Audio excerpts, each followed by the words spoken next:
Good morning. Good morning. It is I, your friend. Hey, just remember it's yours world. Matthew, how are you this morning? Oh, I'm pretty good. How are you? All right. Beard and I just watched like an hour long, I'd seen it before, an hour long thing about on Bad Movie Bible about Star Wars ripoffs. And I Oh, forgot we get an entire thing of yours world there. And you know I loves me some yours world. He's the man. Yours world, he's the man. In case you ever forget. you're the hunter from the future. Yes. Ah, So, um, Matt, how was Sinners? Sinners was fucking great. So, yeah, I've heard very few people talk bad about it, but there are some people out there, but not you nor James have talked bad about it. And my go-to, almost most trusted source when it comes to horror, the great uh, Carlito, our retail father, he loved it. Calito Caribbean Cool. Yeah, he spits in the face of people who do not understand or like horror. Um, yes, he loved it. So Yeah, no, it was very very good. give me that lowdown. Give us a quick spoiler free one. I almost don't want to say anything because you know, by like the few things that I had learned about it would have been more enjoyable if I If you hadn't. didn't know, The movie would have been even better, I think, if I hadn't known. But um, there's some really interesting and like inspiring kind of stuff around music and the power of music in it, which I wasn't expecting, and it was really really good. And I liked that a lot, and so did Danny, as a musician and performer. She really yeah, I was enjoyed gonna it. say as someone who's like been a killer musician for how long, I'm sure it was just like really It hit hard, and I really just enjoyed it as somebody who enjoys music. uh, Um, that aspect. Delroy Lindo fucking kills it. Delroy Lindo is so goddamn underrated. Yeah, I don't. I mean, the whole cast. I mean, just just knocking it out.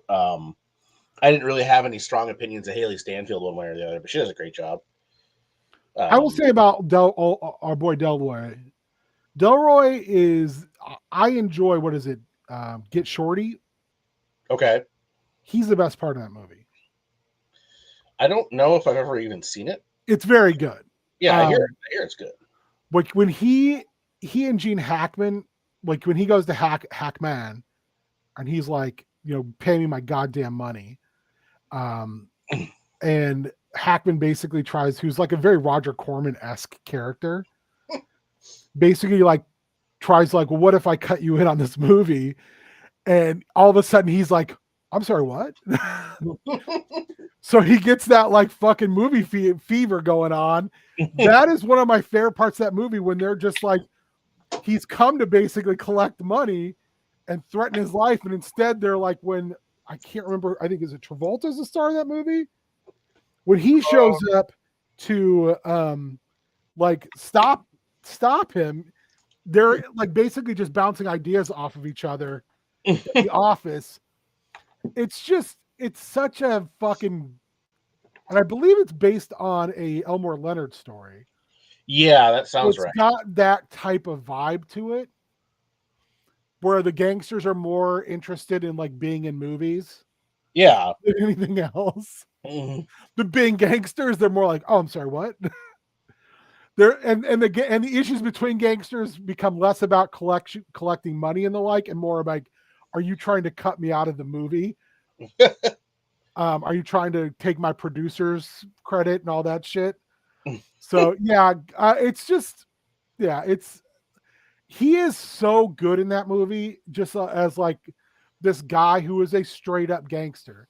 but who's also like, I know this is like my clock is ticking. My bump card is almost full. Yeah. So what's my next move? Yeah, I doubt it would have been good, just given the state of things. But I'm sure he would have been great. There's a part of me who still wants the Marvel's Most Wanted pilot to leak, where he was playing Dominic Fortune. I don't know anything about this. It was going to be a spin-off of Agents of S.H.I.E.L.D. Okay. And I don't think Agents of S.H.I.E.L.D. was doing well enough, but they had written Adrian Palicki was playing Mockingbird. They had kind of written her out of the show along with another character so that they could go be in this spin-off that never happened. And Delroy Lindo was going to play Dominic Fortune. Oh God, that'd be so good. And they shot a pilot, but poor Adrian Palicki, she was also in that god-awful Wonder Woman pilot. And the sad thing is she's generally really good in most stuff she's in.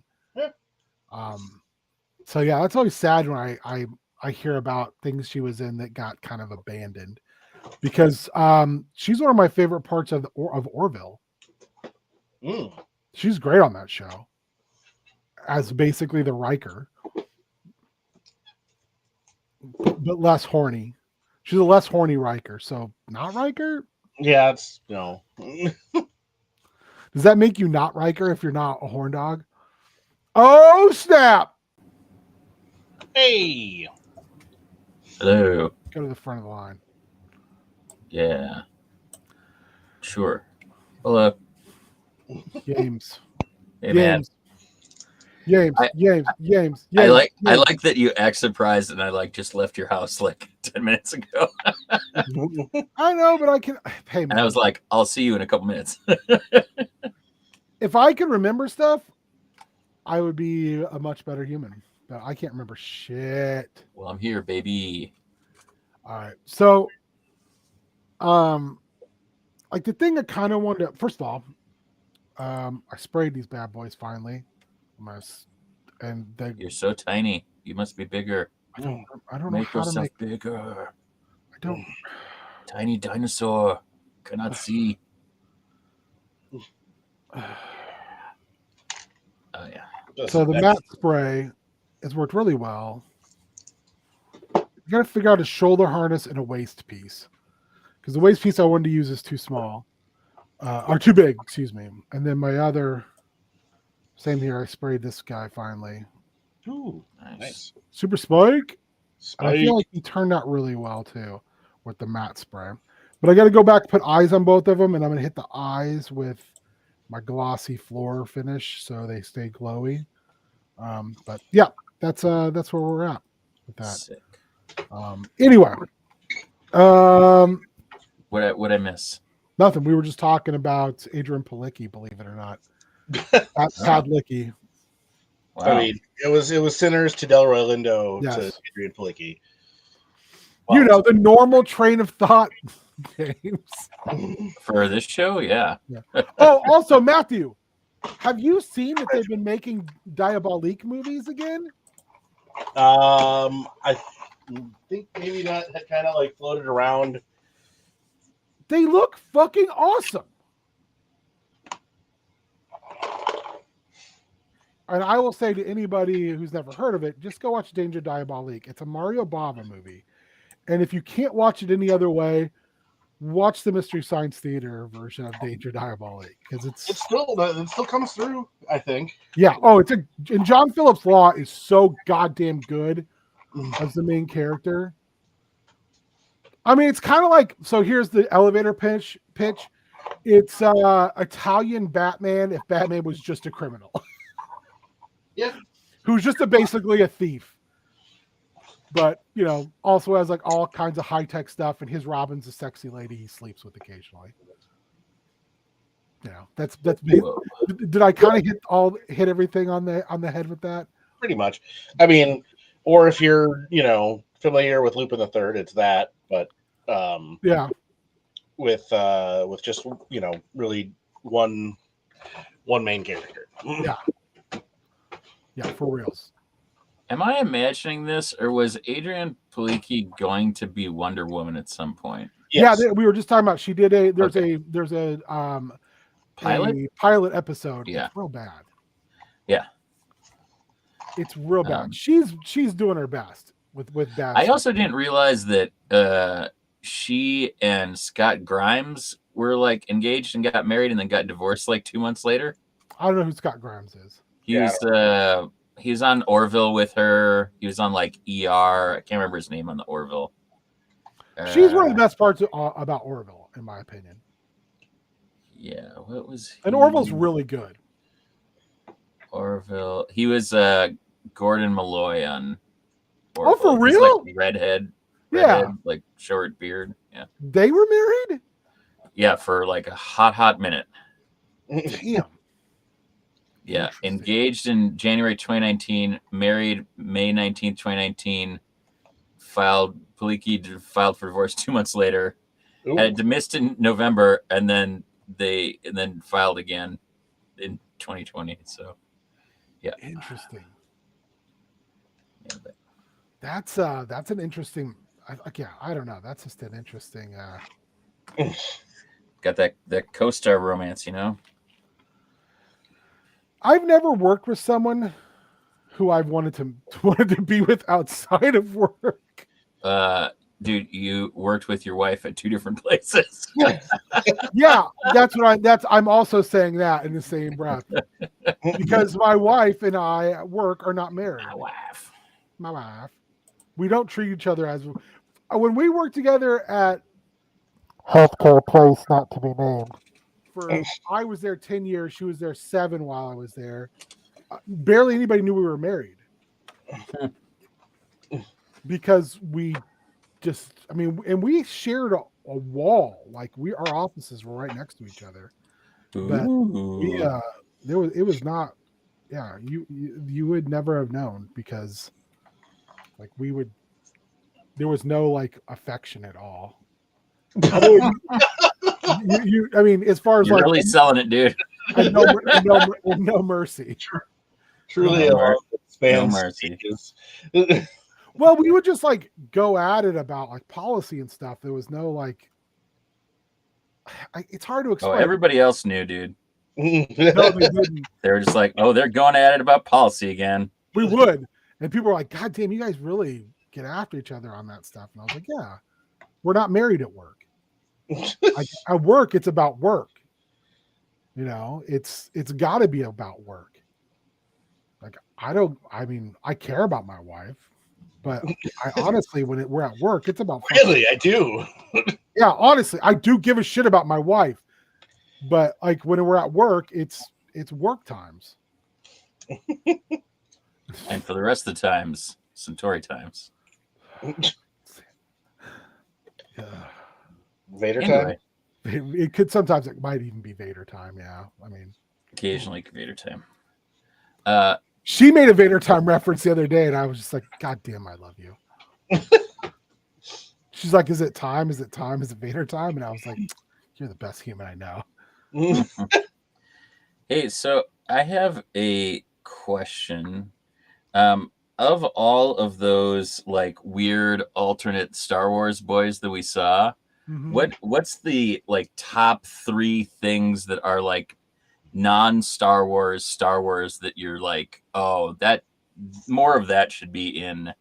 Because I was thinking about, Tony Gilroy talking about like, yeah, there should be a horror Star Wars and there should be a sitcom Star Wars and there should be a this, it's like, just give me every flavor of Star Wars. Have you read the Blackwing stuff?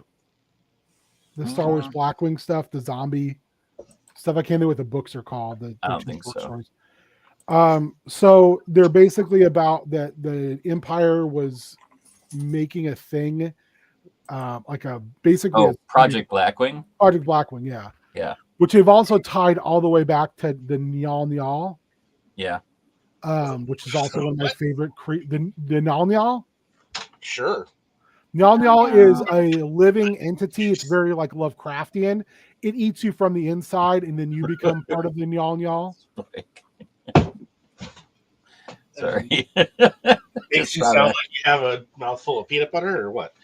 Yeah, I mean, in fact, like the way that they I don't know if it's canon or not, or it's Legends now, is like out in the unknown regions, there's an entire planet that is just the Nyal Nyal. It's eating everything on the planet, so it's just the Nyal Nyal is fucking wild. It's so scary, but the Blackwing might be like a variation of the Nyal Nyal. Like the Sith had taken some of it and basically took its essence to make this virus that then the Empire eventually found and turned into the Blackwing virus. That's horror. That's straight up horror. So yeah, Blackwing virus and I think Nyal Nyal are legends. But Project Blackwing appeared in canon in Star Wars Commander, which is like one of their mobile games. I think that they had like Project Blackwing troopers. Language. There's very little intel as of yet, but we believe that a group of Imperial scientists have been doing covert bioweapons research on Dandaran. These Death Troopers are a threat to our resources on Dandaran. Search the planet and destroy them. It says Project Blackwing was created by Sith scientists using Sith and Sith alchemy from the Galactic Empire's Imperial Military Department of Advanced Weapons Research Division, initially designed to achieve immortality. The virus was accidentally created while working on an experiment to revive necrotic tissue. However, it killed the hosts instead, attacking their biological tissues during their life, turning their lifeless bodies into cannibalistic, brutal zombies. The virus, then known as the sickness or the Blackwing virus, altered body stamina and strength, making its hosts slower than they did prior to exposure, but increased their resilience to physical damage. That to me is a horror vein that they could definitely. I think a lot of the unknown regions things like the Susuri are very horror. Yeah. I can't remember what the race is that has the little tentacles that come out of their cheeks or nose. I can't remember. Yeah. You know what I'm talking about? I know the because you know the fucking Orange. Well, it's just the Yeah, so there's some of that stuff. I can't remember what that race is, but they literally are like vampires.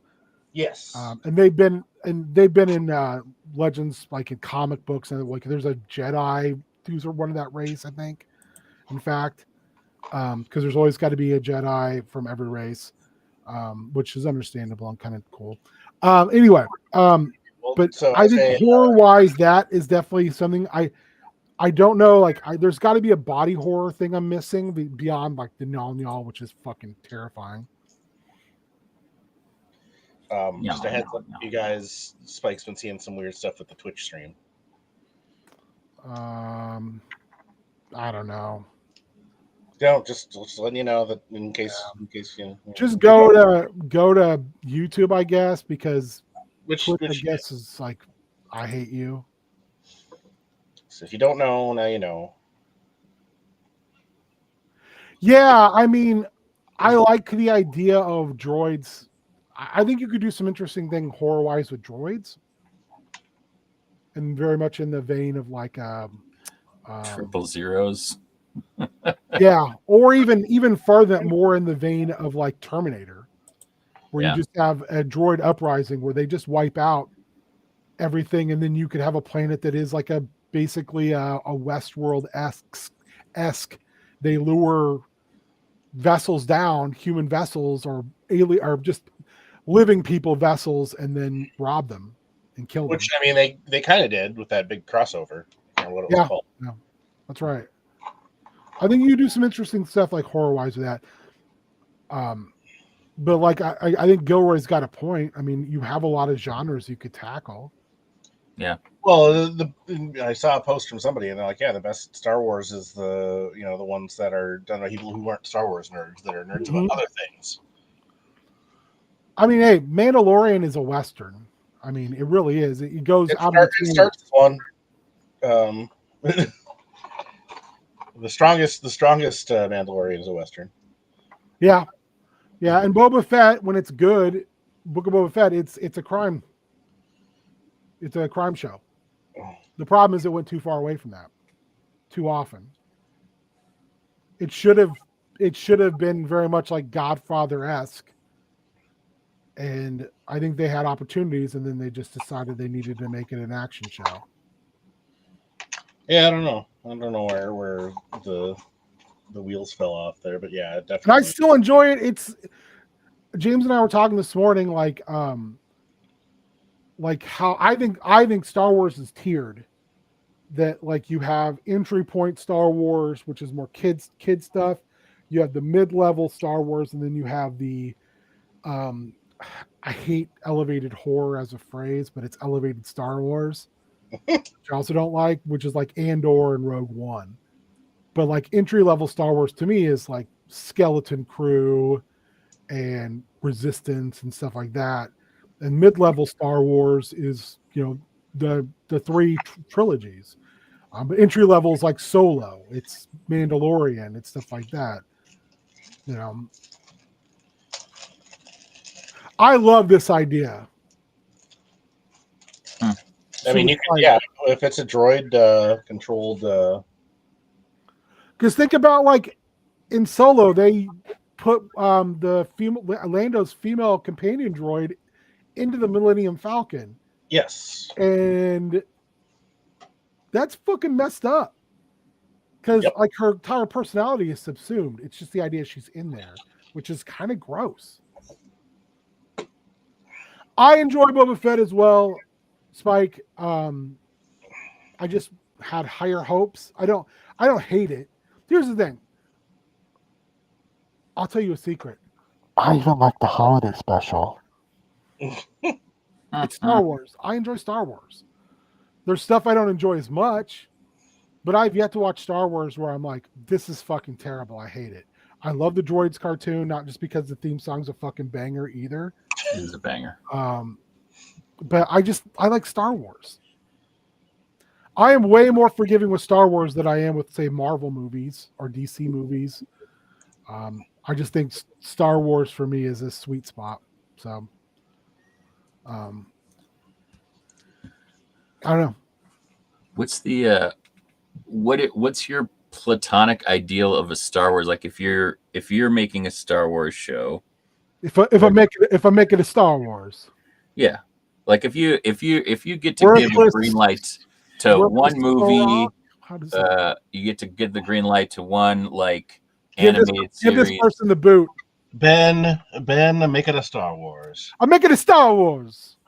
But if you were to be able to greenlight a movie about anything, a series like 12 episodes, anything, or 8 to 12, and a animated series, anything, what are they for both of you guys? You want to go first, Matt, or you want me to go first? What would I go for? Sure, I'll go first. An animated series. I'm not gonna lie to you. I want Resistance season 3. I really liked that show, and I thought it was finally getting its legs underneath it right when it got cut off. I would go there. TV show. I want either Alphabet Squadron or Rogue Squadron. And like movie. I would really like Kenobi by John Jackson Miller. The like Western on Tatooine the entire time. Lots of interaction with the Tusken Raiders. I think that's just like a masterclass. Anyway, there you go. Inspiration. Now where do you have to go? I mean, I guess I'm gonna Spike's got a good one there for like a TV anthology, and you build it around a central location, maybe the Mos Eisley Cantina or a similar place, and these characters go there. You meet them, and then they tell a story, or they go out and something happens to them.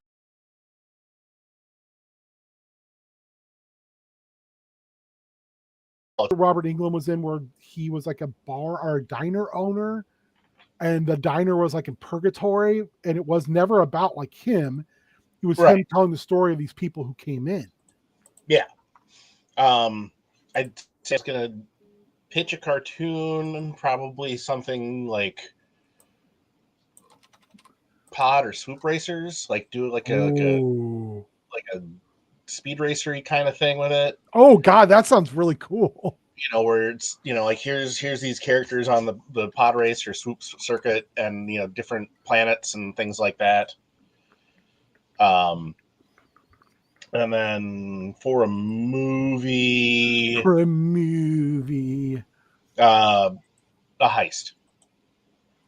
Nice. Oh, because I feel like we got some of that in Solo, the heist, and it was very good. Yeah, there's a little bit of it, but I think you could go, like full on. All right, for me, my cartoon is going to be a very anime-esque show about Dirge doing bounty hunting. Because I feel like with anime, especially, you can get away with a guy who just basically is a bunch of tentacles inside armor. Also, you can make it as gory as fucking possible. I mean, I'm talking goddamn Ninja Scroll levels of blood. I don't know if isekai works as well for Star Wars, unfortunately. No, I don't know. For a series, I would love to see the a series that tackles all the way to the end of the Mandalorian Wars. So like Revan and Malik going to the Jedi Council and saying, we've got to stop this expansion. The Jedi Council saying no. Then, flashing back to like Mandalore the Indomitable, like just, and his crew just wrecking shop everywhere. And this expansion, going back and forth between Mandalore, the Indomitable, and Revan as you're heading towards an inevitable clash. Because, you got to keep in mind that Revan was told no so many times before he just said, okay, who's with me? Fuck the council. I'm going. Who's going with me? And that there was the definitive understanding that a bunch of these Jedi were like, yeah, we'll never be able to come back. If we even live. Like we're defying the council.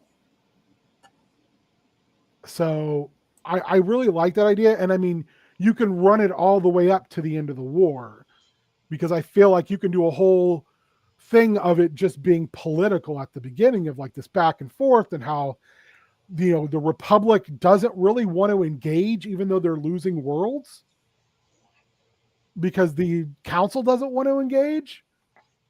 And Revan of kind of going behind the council's back and getting allies who will go with him. And I like that idea, because you're headed towards the inevitable conflict between these two massive characters. Mandalore the Indomitable at the time, I was like the most powerful Mandalorian since the first Mandalore.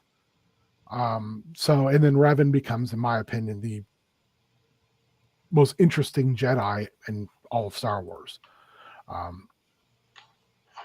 And you can break it into years. Yeah. And then you could do a sequel of when Revan disappears into the unknown regions and he comes back as a fucking, like 5 years later with Malik, and they're both Dark Lords of the Sith. And it's like, what happened? Where did you go? What happened to you out there? Because you came back as the opposite person.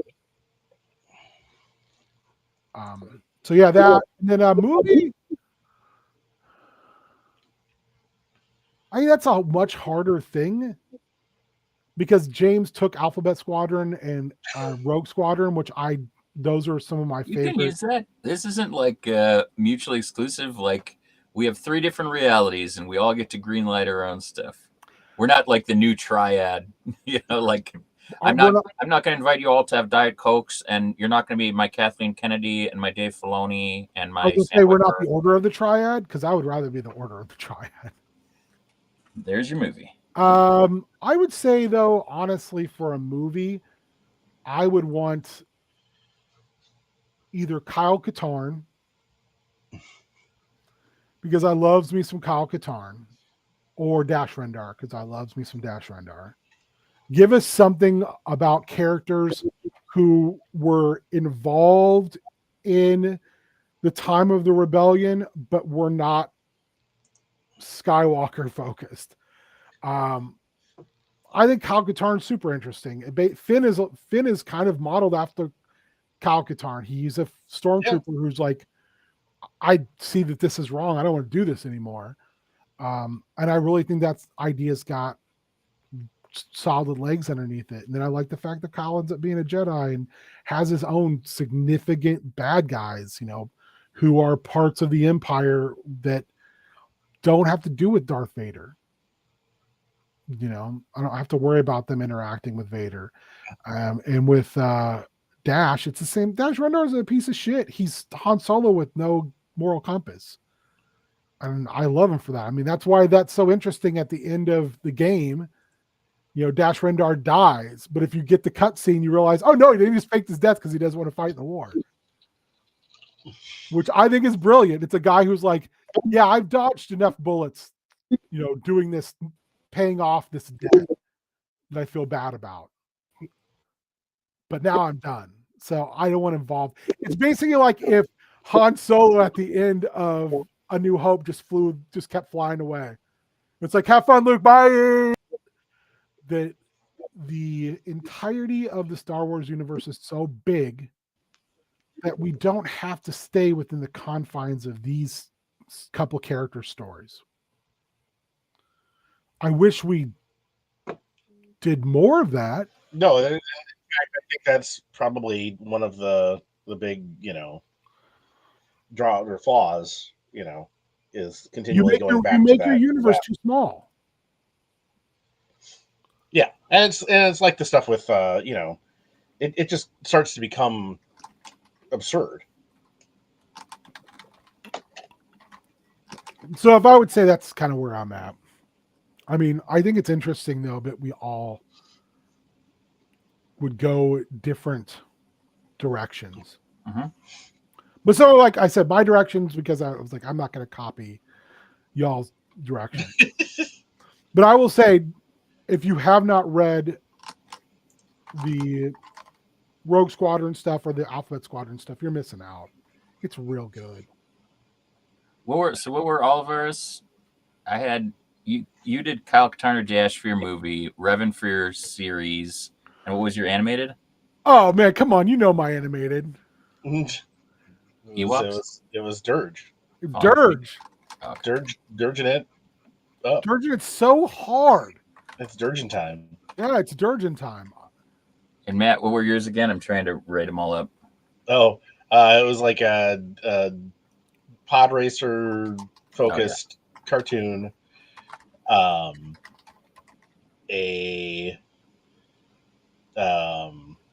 was my movie? A heist movie, and then an anthology type TV show. I don't even remember what my movie was.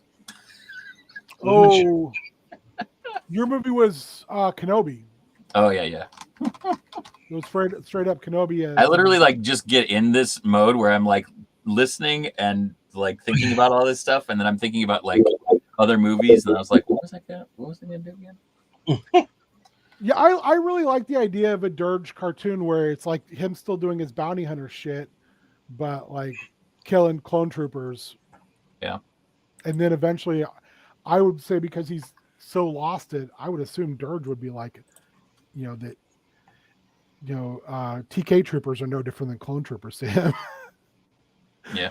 They all got to die. They got to die horribly. They have to be ripped apart. They have to be destroyed. And then your main character is virtually indestructible. Yeah. I like it.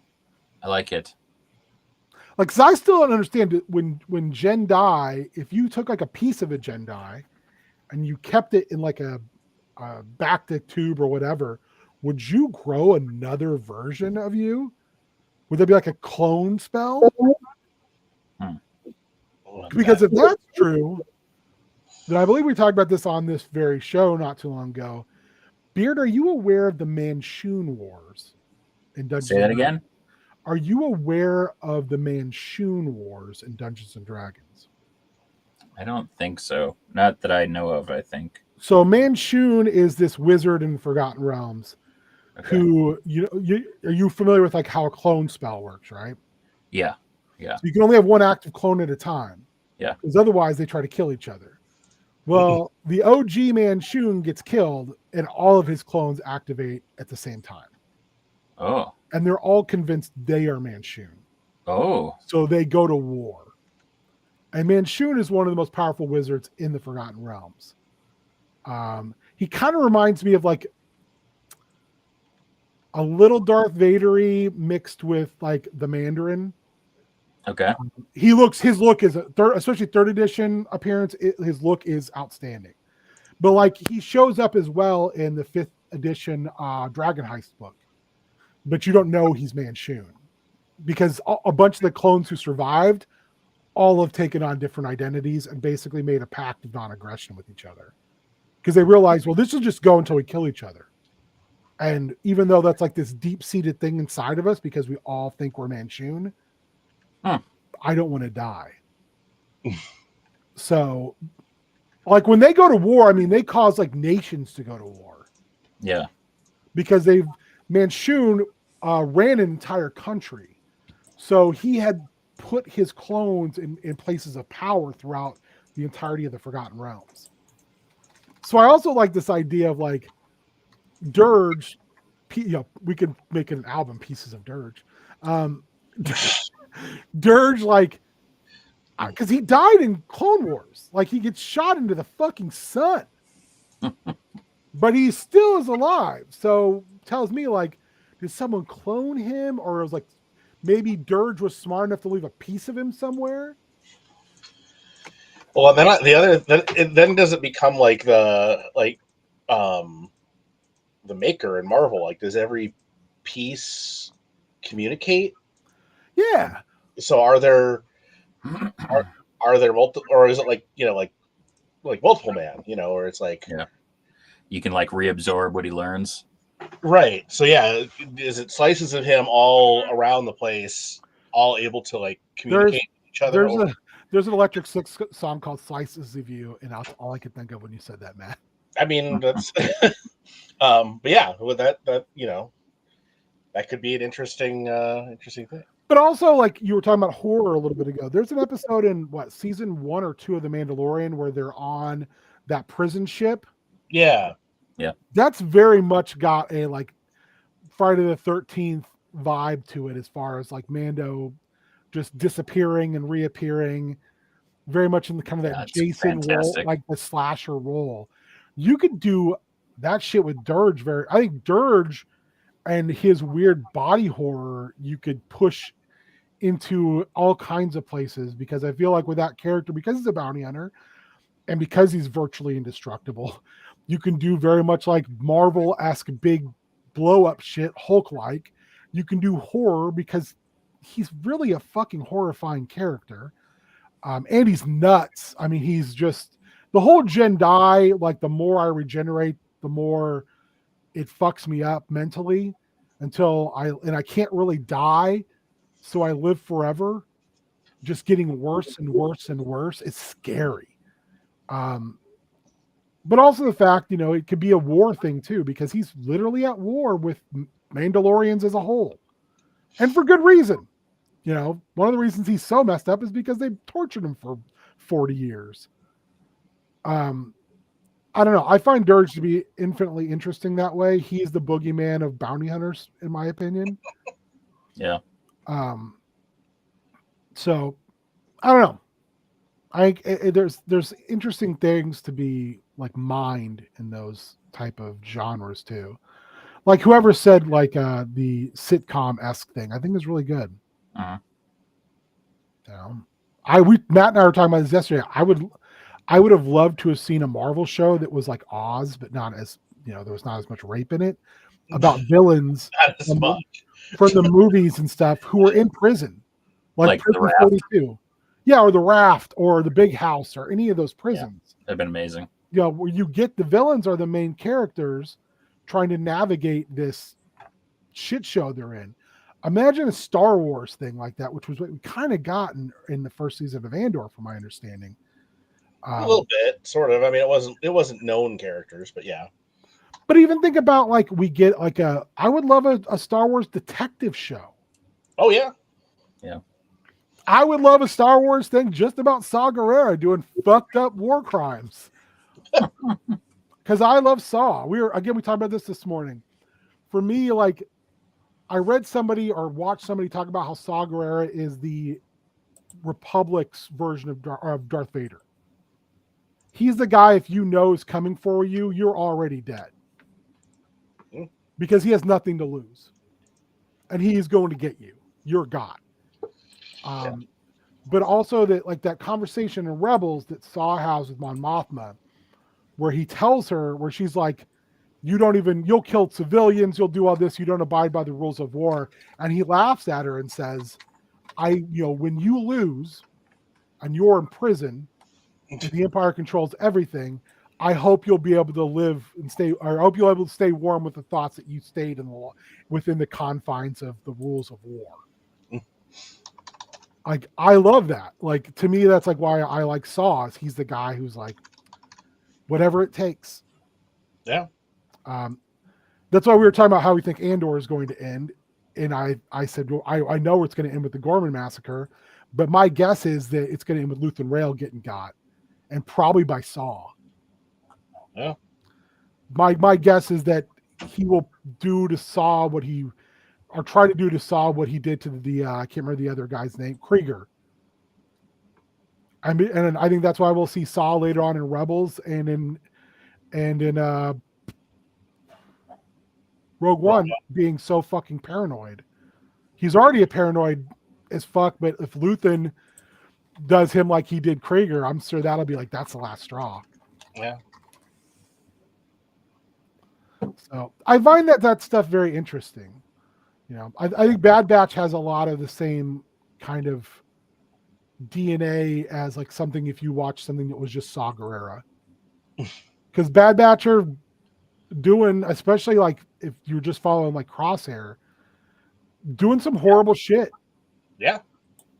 I mean, and they were born and bred to do horrible shit. Yeah. I honestly don't think, Spike, you can make Saw worse. He's what? Barnes from not Full Metal Jacket, but what's the other really good? Platoon. He's Barnes from Platoon. He literally has nothing left but just kill the enemy. My other thought is, what happens if he won? If Saw somehow, what do you think would happen if Saw won? If all the Empire was dead?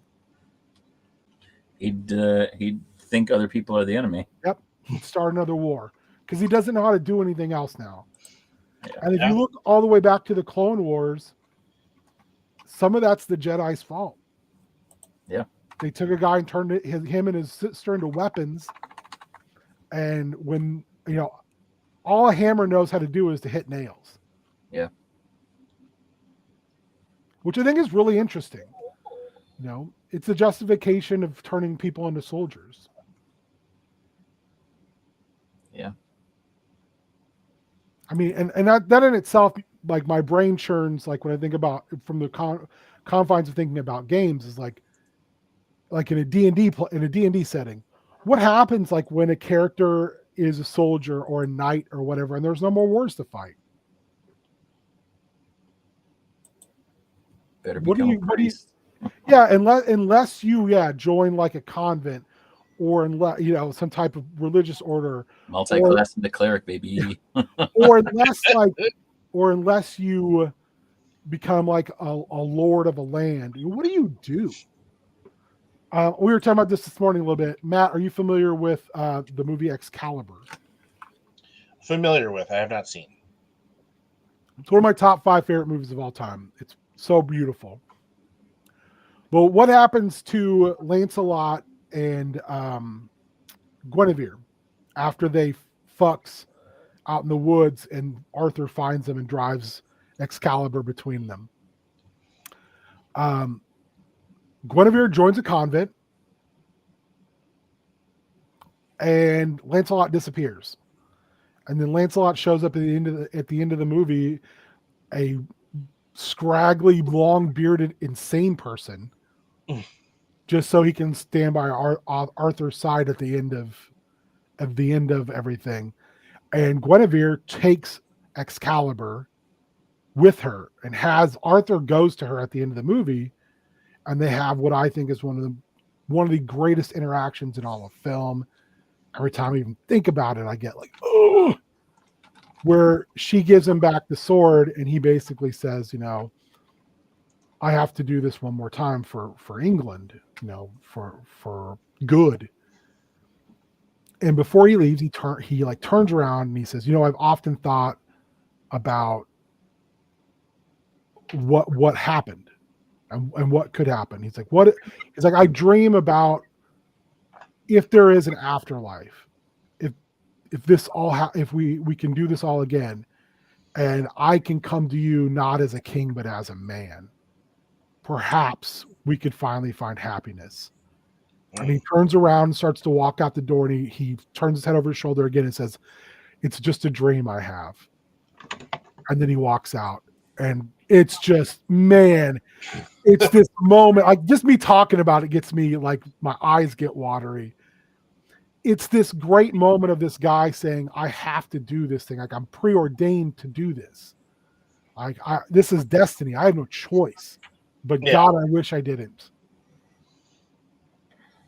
I think about that. Like, it's the same thing like I kind of think about that with the like Star Wars with the Jedi too. Like, think about like Obi-Wan. Obi-Wan gives up everything. Yeah. Everything. It's wild. It's when they started adding to that character's lore, and they add in, Satine. Mm-hmm. And he goes to this desert planet to basically live as a desert rat. And he has that moment with Maul, which I still think is fucking amazing. It might be the best lightsaber fight in all of Star Wars. And it's what, 2 blows? Yeah. And it's the whole, like, him changing stances and everything, and like the way it's like, oh, this is old Obi-Wan. Oh, this is old Obi-Wan, Qui-Gon, and then this is new shit. This is new Coke. You ain't ready for new Coke. Nobody ready for new Coke. Nobody ready for new Coke. And then the Maul stuff. Maul realizing, like, oh shit, like, you aren't used up. You're doing something. Does this mean you're going to fix these things? And Maul realizing, you're not my real enemy. You're just the person I concentrated on because I couldn't kill the people who did me wrong. Because he has that chance to kill Palpatine, baby.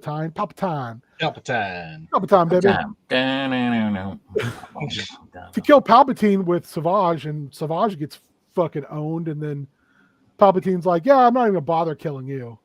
Yes. It's time. It's Palpatine. I am excited for the new Maul series too. Yeah. Also, I forgot how many like young bucks were in Excalibur.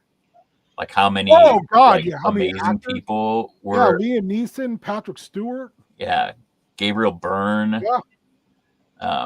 Paul Joffrey. Yeah, it was. That movie is, John Borman's done some wild stuff. Zardoz. But fucking Excalibur is so good. Yeah. Kenobi was like Arrow. I was on Tatooine the whole time, except for that one time. Yeah, exactly. The thing that's amazing to me about Excalibur 2 is he started not the sequel. Excalibur also. No. Either Borman made an Excalibur 2 Swording Harder. Yeah. The medieval boogaloo. He started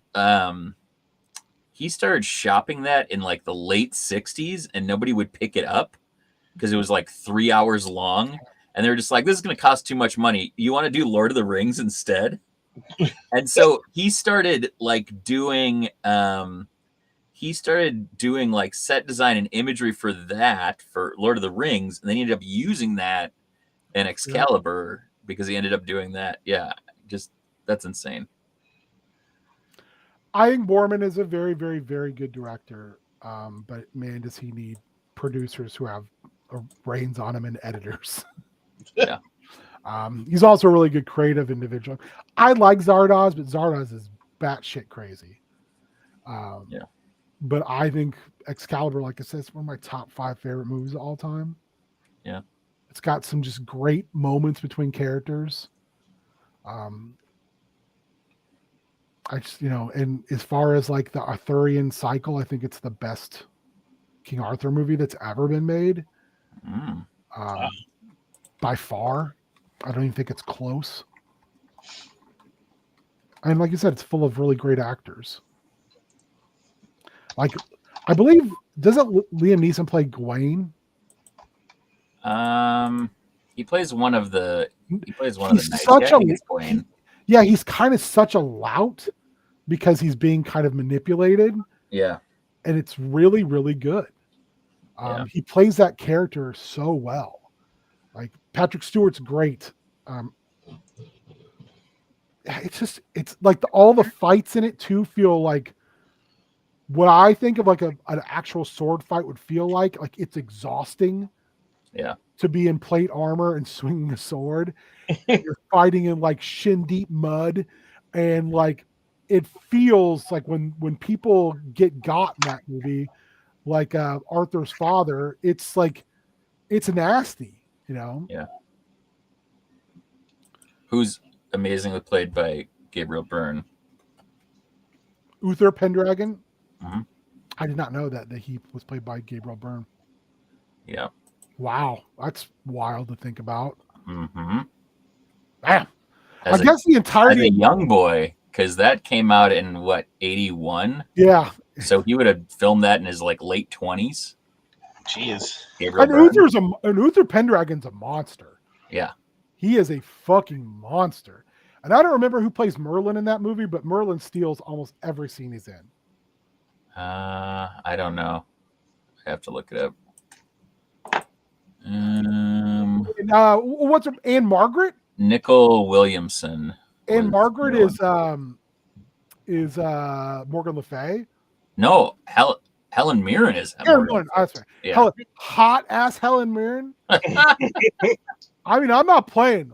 Like, yes, hot ass Helen Mirren. Here it is. She's like, oh, I'm sorry, I'm hot as fuck, and I'm a real good actress. Fuck off! I'm gonna be in this movie about King Arthur. Was that like her ECW gimmick or what? Hot ass Helen Mirren. Oh hell yeah! Oh hell yeah! And then I can't remember who plays her son, but he's just creepy. Mordred, yeah. But he like wears a mask most of the movie. Like he wears this awesome armor. It's really cool. Oh, the young Mordred is played by Charlie Boorman. Oh wow.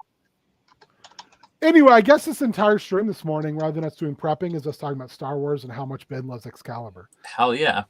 Sure. That's like this is my favorite, is when we show up and we're like, we made a plan because we didn't have a plan, and then we threw that plan out the window when James asked dumb questions, and then we the reality is like thinking about like getting back to like tone of Star Wars. The reason I was kind of like, so one thing I kind of wanted to talk about or ask about is like right now I feel like we're kind of in our sovereignty, like in a kind of spot of Star Wars, right? Yep. And like the next little part we're going to do is going to be more like the political part of Star Wars.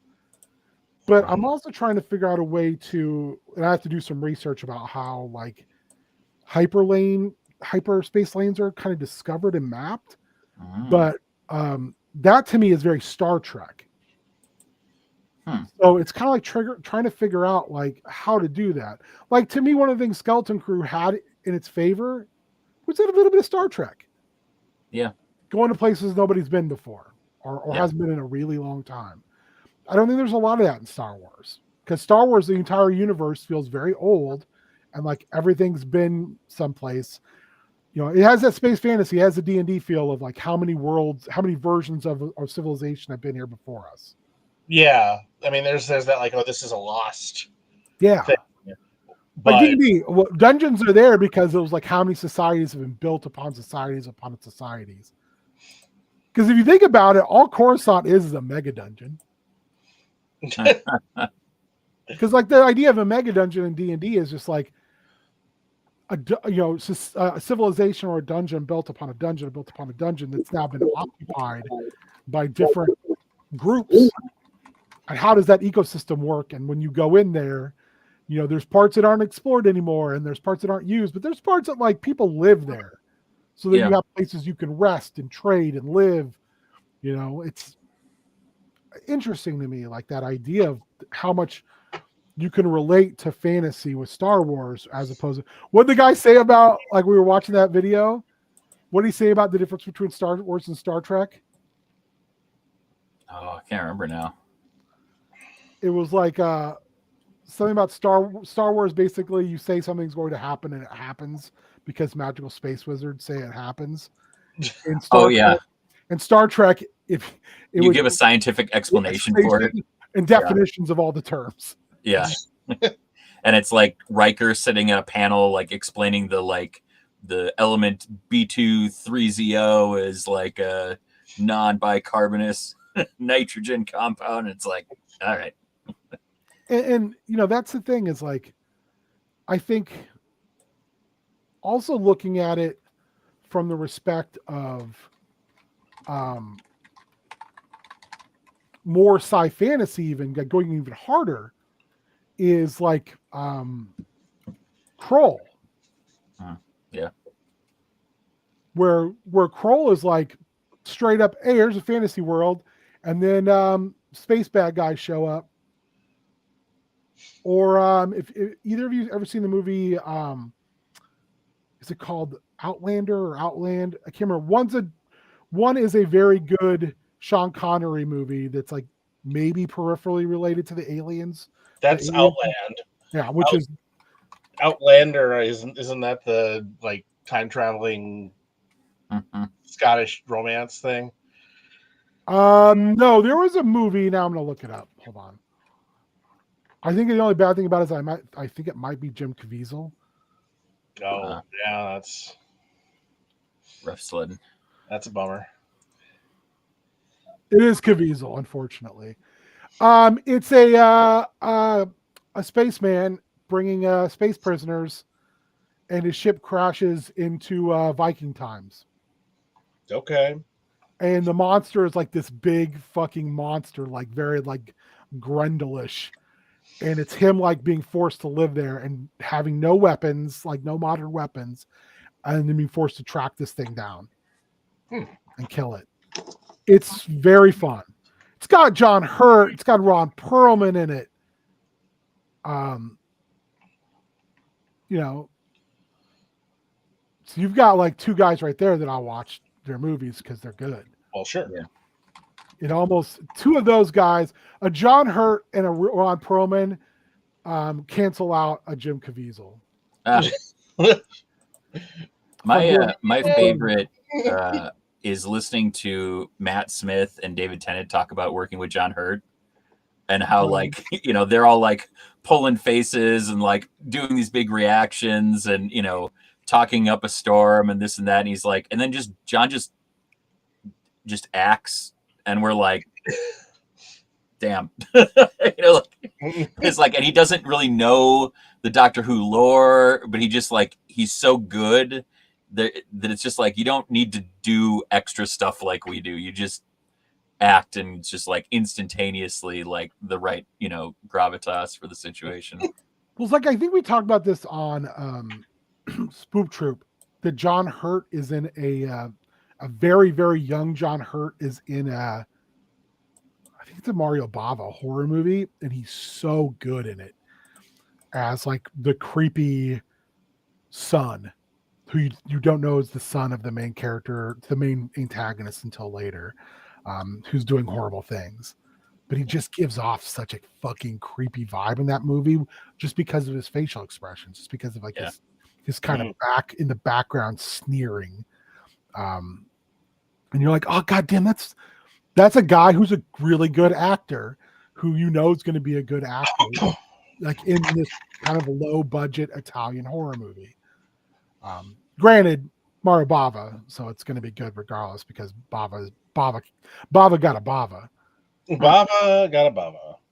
You can't stop Bava. You can't even help to contain Bava. You don't bother the Bava. I would secretly hope that like you'll be talking about a giant Baba film. If I'm talking about or Baba's wife, you know, Mrs. depending Baba? on what era of Baba we're talking about. You know it'd be a Ms. Baba movie if Johnny Ace is in it. Yeah. Especially if he's not wearing a shirt. People power. Baba power. Mrs. Baba power. Did you either of you watch the Kim Justice video about Uncle Stan I put in the squared circle chat? I have not. No. Oh God, Uncle Stan. Uncle Stan. God damn, Uncle Stan. Just he was just in oh fuck the ow. Yeah, they were interviewing him for the Vader episode of Dark Side of the Ring. Whew, I love Uncle Stan. Love me out some Uncle Stan. Uncle Stan, go seek it out. If you're a wrestling guy, go look up for Uncle Stan versus Andre. I believe it's in All Japan. It would be probably early 80s. So it's when Andre was still physically capable of being a good worker. Man, there is a sequence in there where Andre goes for the big boot. Uncle Stan ducks it, hits those ropes, and they just bend all the way. It looks like he's gonna fall out of the ring. And he comes back with a Western lariat, and then Andre goes tumbling out of the ring. He like bumps so hard for it. And I've seen an interview with Uncle Stan where he talks about how good Andre was to him. And Andre, when they win that match, and Andre was going to lose that match, and he told Baba, "I'm going to lose this match." It wasn't that Baba booked him to lose; it was Andre went in and said, "I'm going to, hey boss, I'm going to put him over." And he told Stan, and he basically told Uncle Stan, throw your hardest shit tonight. And Stan was like, "Are you sure? Because I don't want you to fuck me up. I don't want you to return fire." Yeah. And Andre basically was like, no, it'll be good. And they have this absolutely amazing match. And, they're throwing live rounds out there. And Stan throws that fucking lariat, hell bent for leather. And God damn, it's great. It's so good. Like, they go at it. Like, if you've never seen young Andre wrestle, and this isn't even young Andre, this is like middle-aged Andre, man, crazy. And they go at it. So I don't even know how we got off on Uncle Stan. I do feel like Uncle Stan. Baba movies. Baba movies, that's right. Giant Baba movies. We went from Baba movies to giant Baba movies. Yeah. I don't know what I was talking about anymore. I'm so lost in the sauce this morning. Yeah, baby. All right, you're having fun. We were talking about how the tone of the hidden path, like we've been doing a lot of Star Wars and like political stuff, but not necessarily science fiction stuff. And you were saying that the tone of the next bit might be the more political, economic kind of big stuff, but also drifting into Trek stuff. Yeah, I mean, I think that's a question I would be curious to know everybody's feelings on, is like, what is a sweet spot for that? Because I've been questioning a lot just in my head about tone and like genre in games that I run, because like Chaos Scar's gotten kind of goofy in a good way, but then I think back about 2 or 3 arcs ago, we had a straight up horror arc, like a straight up nasty horror arc. And the players loved that as well. It's just trying to figure out, like, what arc is going to bring them the most joy to play in, but also me the most joy to run. I don't know. I've been trying to think about that a little bit more. Because it's easy for like superhero shit. Yeah. Because you're just playing within the superhero genre, and anything you tack onto it is just, gilding the lily. Sure. Because we talked about it like eventually doing like characters finding themselves in like the Silver Age, or even in the Golden Age, where it's like, golly darn. There's a Justice League Unlimited episode, where they find themselves in a people always made Mandela effect this. They think it was actually the Justice Society, but it's just analogs. Yeah. But like, that's a really great episode because of that. It's fascinating, like how that works. And it's the same thing for the is it the one where they go, is it the movie where they go to the other Earth, and they find all like the Batman villains in an asylum, but not an asylum. It's like a day program because they've all been lobotomized. Oh. But they realize that the Batman who's there is not their Batman. But I think it might be the Justice Lord stuff, because I'm starting to think like that might have been Superman lobotomizing like he did Doomsday, where he heat visions in between the eye, or between the forehead. Yeah. I'm trying to remember if there was a bit of that during Chip Zdarsky's Batman run. Yeah, like that other reality. Yeah, I mean, again, like using that as kind of a thing, because I'm a big, like, I love Earth 3. I love that idea of like inversion. Mm-hmm.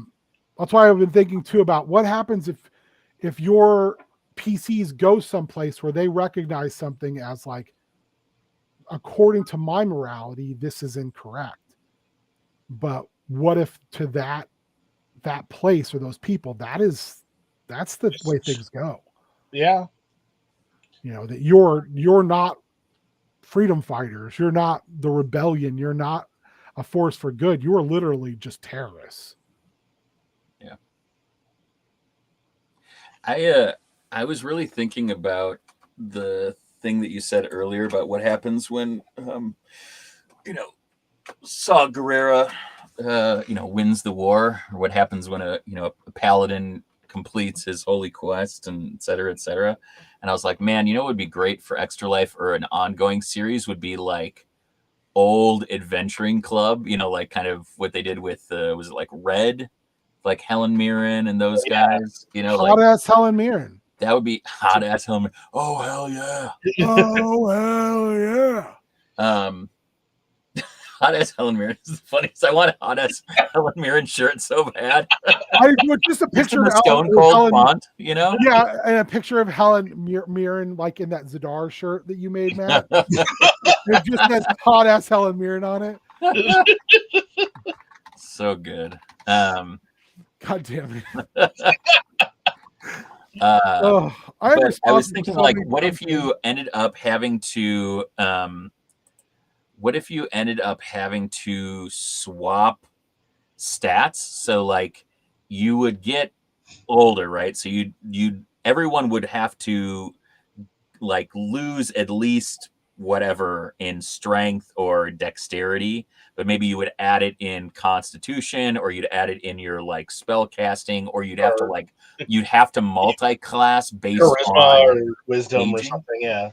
Yeah, like that would be super. Yeah, exactly. And I would say not even int, I would say wisdom. Yeah. I would say you can only add like 1 point to int, but you can add like 2 points to wisdom, or you can even add points because some people, they become more charismatic as they go.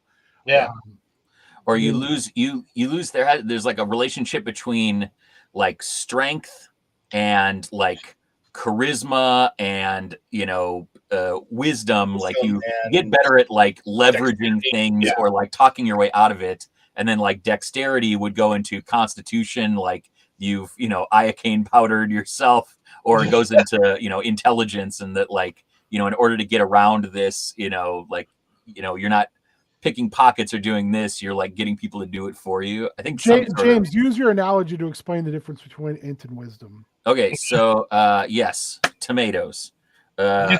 If strength is your ability to squash a tomato, dexterity is your ability to throw or to dodge a tomato being thrown at you for squashing someone's tomato. Constitution is being able to pick that tomato up off the ground and just eat it and be okay. Wisdom is knowing that tomato is a fruit. Intelligence is knowing wisdom, or the tomato is a fruit. Wisdom is knowing not to put it in a fruit salad, and charisma is being able to sell somebody a fruit salad with tomatoes in it. And the old barbarian that gets winded easily, again, that's Lancelot at the end of Excalibur. He's a raging, like, he is a barbarian at the end of that movie. Like, he looks like a barbarian. He's not wearing armor. He's got a massive beard. His hair's all scraggly. He's just and he's winded because he's not picked up a sword since he betrayed Arthur. He's just an insane man looking to die in the big fight as his like apology to his friend who he betrayed. But it's like, that's kind of that idea of that old barbarian. I got one left in me, baby. I'm seeking out my glorious doom. It's the dwarven berserkers in Warhammer 40k, or Warhammer 40k in Warhammer Fantasy. You cut your beard, you dye your hair red, you get a mohawk, and you just go around the old world looking for your doom. So you fight. Every fight you take is a fight you shouldn't be able to win.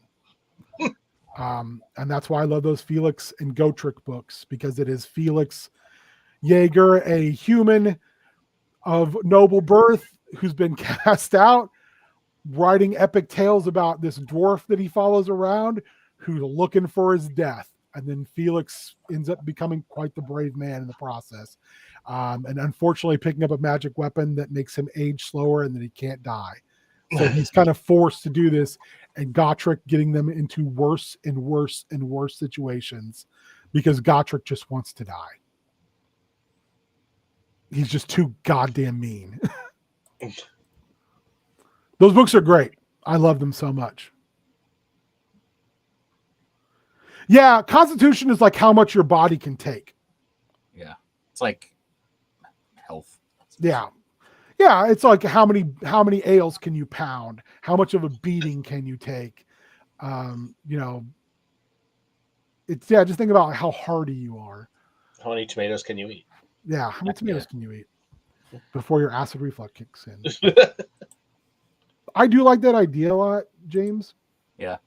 I think one of the ways you could do that for like an Extra Life type game is do a character creation. Say, hey, we're going to create characters and then we're going to play this thing. And what you could do is then just do a version of Microscope to map through everyone's young adventures in life and then pick them up at like age 50. Yeah. Or for D&D, probably what age? Humans like age 40, 35.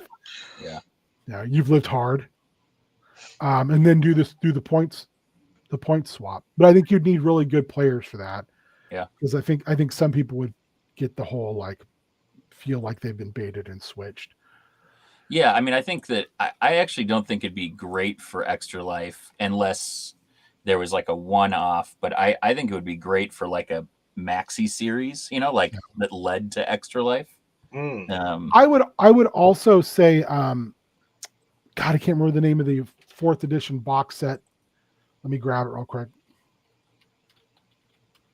It's called Madness at Gardmore Abbey. I have it if you ever want to borrow it. It's a 4th edition box set, and you play characters at the beginning, and you all die. You're playing like the fall of Gardmore Abbey. Everyone dies. There are no survivors. Yeah. So like when your players get their characters, you don't tell them like, hey, you're all going to die. But you all are going to die. So later on, when your actual characters meet those characters, you're meeting the ghosts of your characters you played at the beginning. Ah. So you're meeting those your characters that you played and you probably didn't have a huge attachment to, but you still like played as these characters.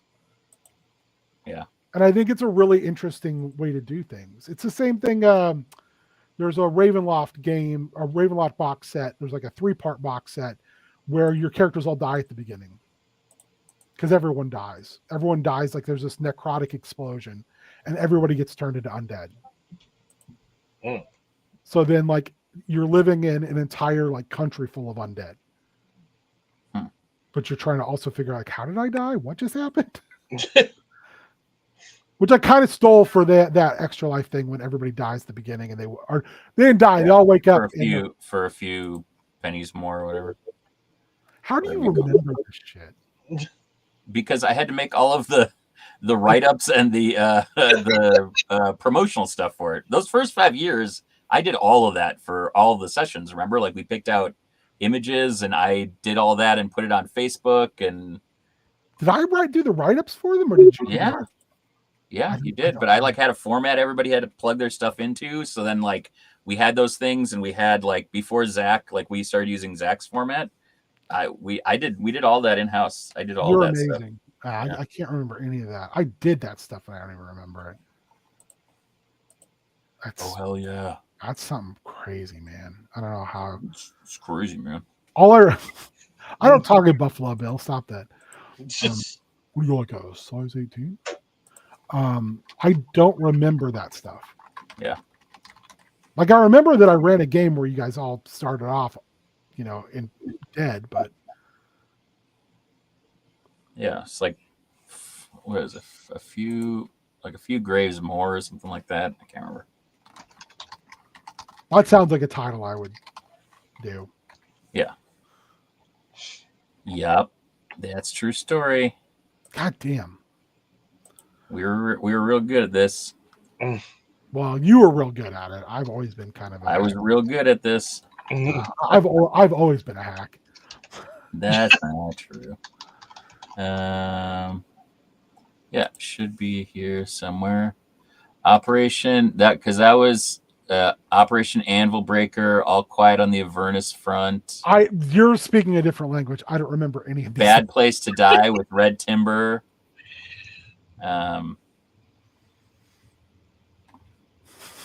Yeah. You know what would be fun maybe to do for an Extra Life? What's that? Is take those titles and do like remakes. Yeah. But not like you send me some titles that you did, you take some titles that I did, and then we just do like we literally just do remakes, like bad remakes of our old games. Oh yeah. Well, or you take it and you just run with it like the DC Tangent stuff. Yeah. Where it's like it's the same, it's all the same names, but you're working off the name. Oh, God, that's interesting. Yeah.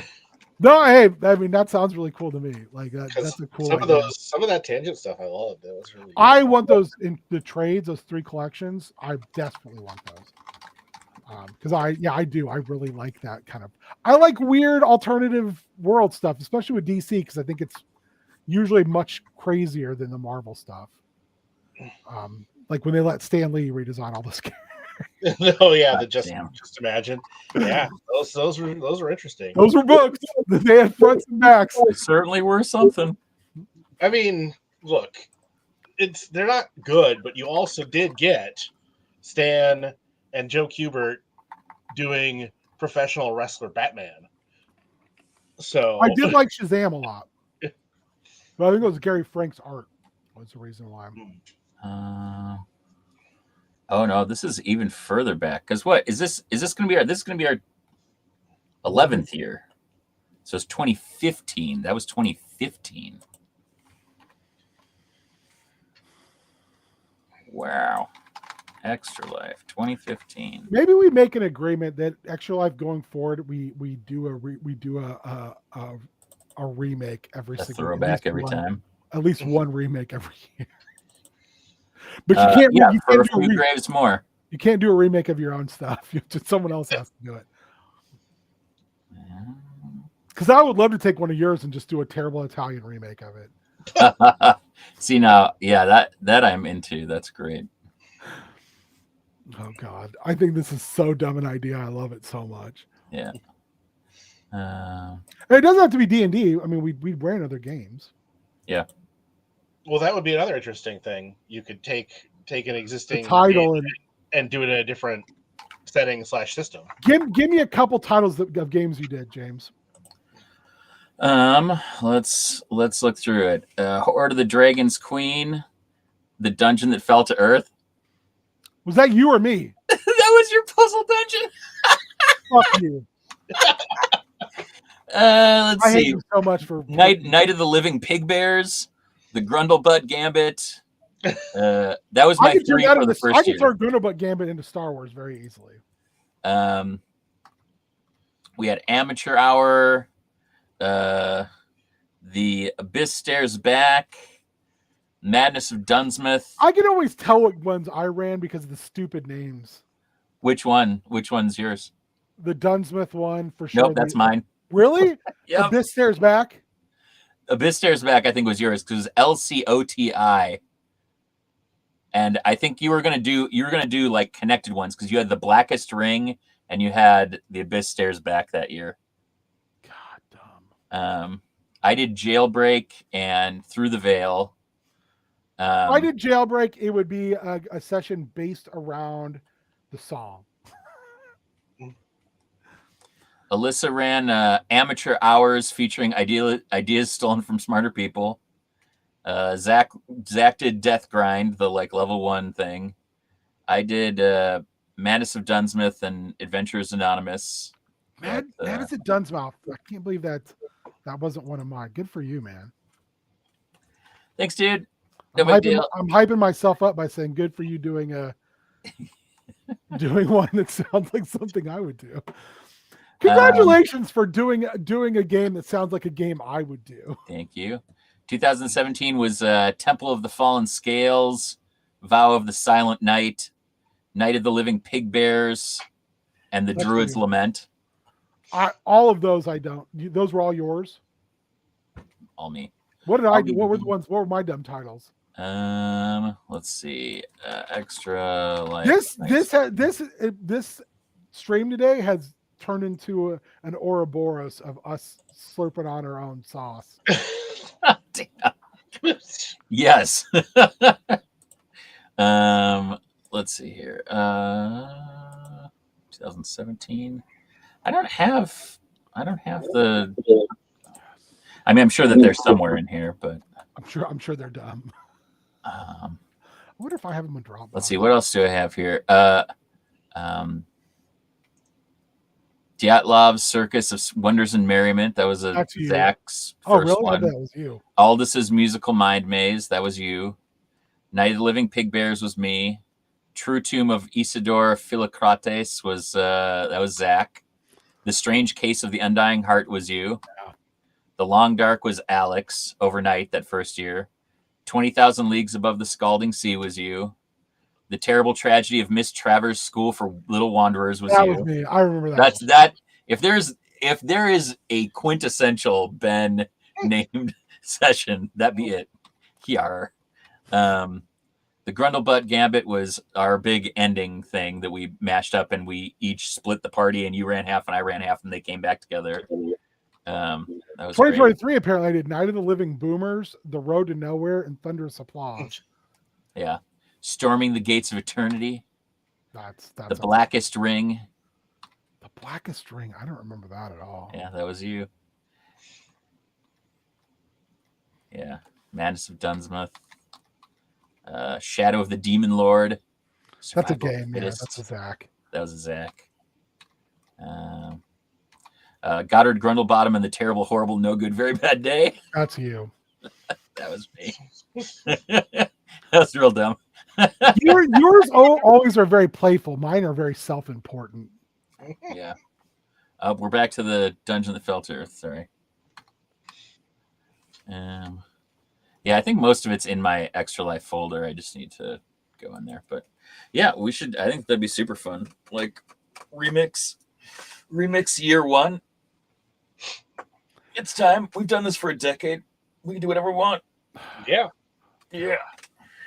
That's wild to think about. Like I said, I don't remember most of that stuff. Yeah. So I got to figure out. Dave has a thing at noon, and I had asked if he wanted to go to Revenge of the Sith because I was not getting any takers. And he was like, "Hey, I got this meeting at noon, so I can't go to the 12:15. Do you want to pick up Ollie and surprise him?" And I was like, I feel like Revenge of the Sith is the only PG-13 movie, and I'm a little like, I don't know that I want to navigate somebody getting all of his limbs chopped off because he hasn't seen it, and he hasn't seen episode 2 either. And I'm like, you can't see episode 3 before you see episode 2, dude. You're a bad dad if you let that happen. No. I just no. I mean, by you letting it happen, you're a bad dad. You're acting I can't do that.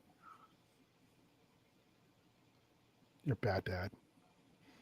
Don't be. I may just go this week and finish my rewatch of Andor and get all this work done here. Yeah, I might try and watch some Andor today as well. Oh, the new season's so good, so beautiful. Well, I'm not going to watch Andor today. I will watch it eventually. I'll come over and I'll make you watch it. We did finish season 2 of Righteous Gemstones yesterday. Oh, nice. Because Doug and I got to the spot where John Goodman gets shot like 5 times, and we were like, that was where we were going to stop. And I just turned to look at Doug, and I was like, no, we're not stopping now. We're not stopping. We're not done. Like, we're going to watch. I cannot just leave it. We're not leaving it like this. So we just watched the rest of the season. And boy, oh boy, that ending of that season. Woo! You forget like how much John Goodman's character is not to be fucking trifled with.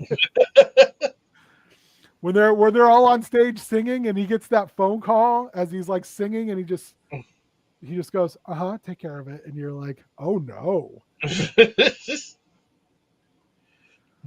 Oh man, that's so good. It's very, very chilling though too. Yeah, that whole season's good. I loved how his relationship with Eric Roberts like evolves through time and then gets to that spot by the end of the season.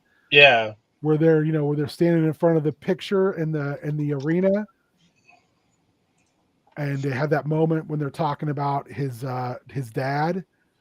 It's such a like, especially with all the stuff you see about Goodman's dad, about Eli's dad, and like his weird dementia and that moment where he tells him he loves him, he's proud of him, then immediately starts screaming for his dead wife. You're like, God damn.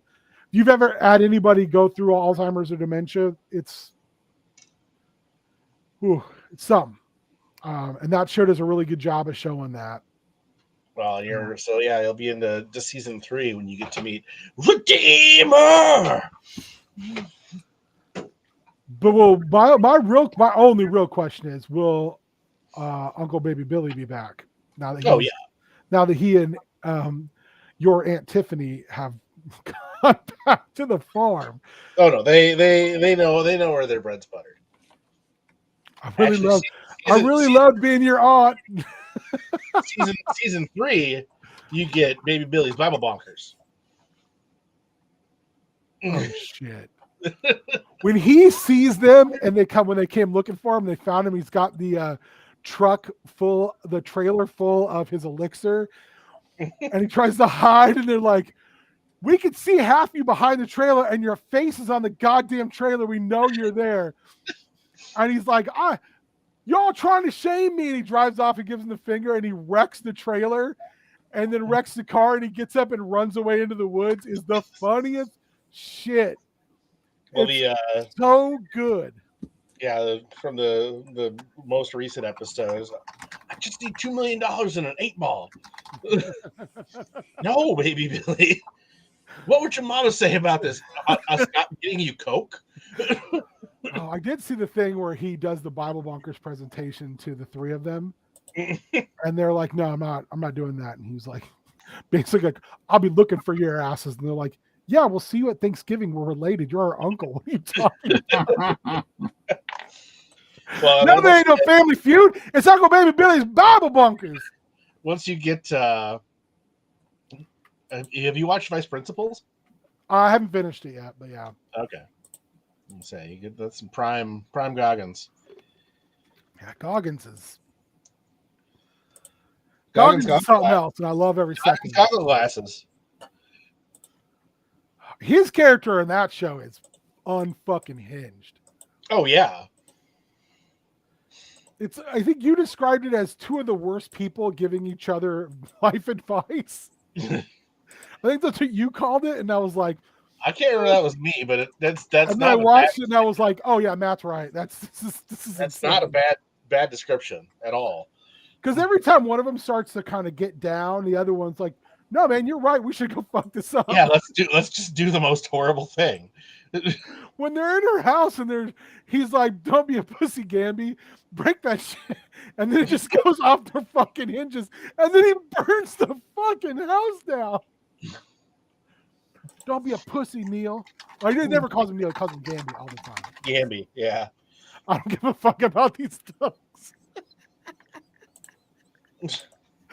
Oh. You literally gave me stomach.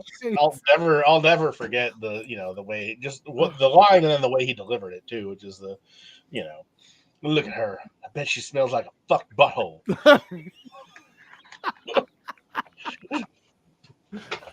Oh God. That shit is something else, man. Something else, man. Fucking just. Let's see. Yeah, I suppose. All right, where can people find you?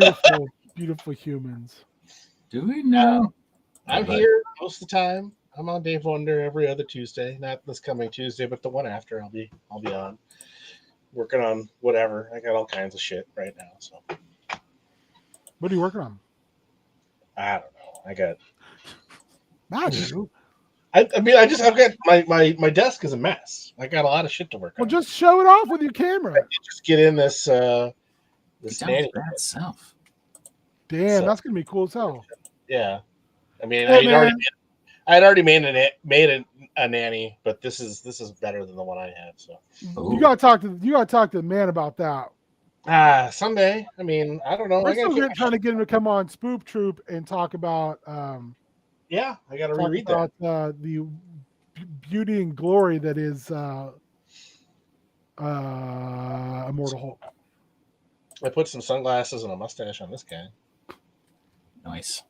I mean, you kind of have to. That's my Red Hulk, General Robert Maverick. So yeah, explain that to me really quick. So at the time that he was introduced, Thunderbolt Ross was dead, and for whatever reason, they wanted a Hulk on his team. So he was part of the U.S. Avengers. It was the American Kaiju, right? He was originally, that was where he first appeared, was as like the commanding officer of American Kaiju, and then later on he gets this AIM implant that allows him to turn into a Red Hulk. So, but turn me into a Hulk, boy. General Truster. Yeah, he kept the mustache. He always has the mustache and the sunglasses, and he's great. They say I got the PP cancer. I know I'm not a Hulk, boy. I fucking love General Truster so much.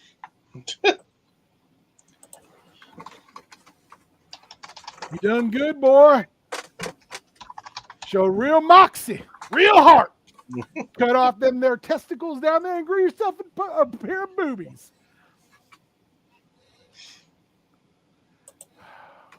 I will say. All right. I'm going to blow this pop stand, let the doggos out.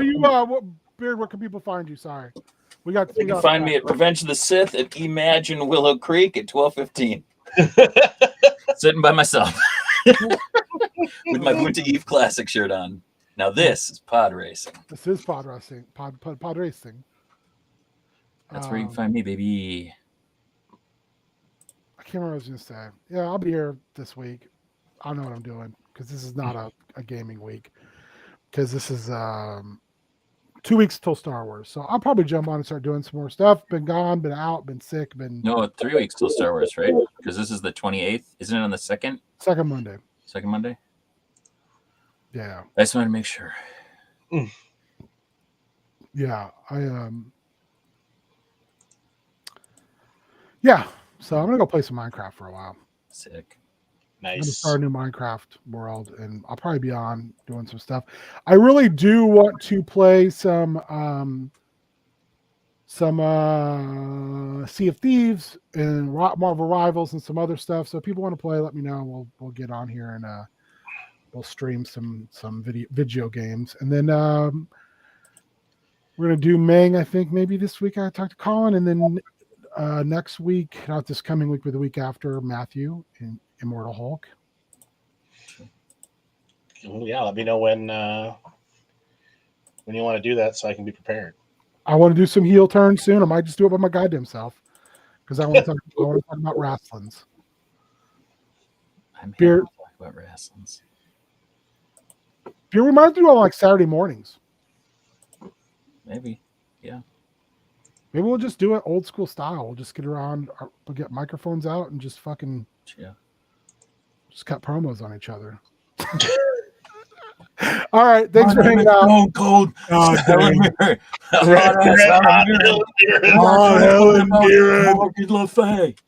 All right. Bombas to all, to all good Bombas. Remember, it's yours.